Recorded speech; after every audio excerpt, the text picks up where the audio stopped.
All right, this is the video everybody's been waiting for, and that is how to analyze FRAT test results. If you don't know what a FRAT test is, the FRAT test stands for Folate Receptor Antibody Test, and that is different from a lumbar puncture. This is a blood test to check for antibodies in the blood.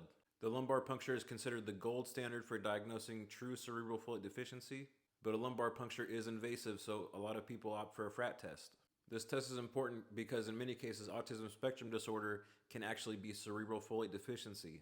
So we've got two things we're testing for. We're testing for binding antibodies and blocking antibodies. And as you can see here, we've got a positive result for binding antibodies with a score of 1.297. And so with this positive score, a doctor would recommend the use of leucovorin or folinic acid. However, the results can be a bit more nuanced. You may recall from one of my previous videos that we can associate a higher blocking score with a lower score of 5-methyltetrahydrofolate in the cerebral spinal fluid. So a higher score on the FRAT test might mean that your kid may have a more severe case of cerebral folate deficiency. And if we go back to our graph by Vincent Raymakers, you can see that the kids that tested higher than a 1 for the blocking antibody actually had low levels of folate in the cerebral spinal fluid. But again, that's just for the blocking antibody, not the binding.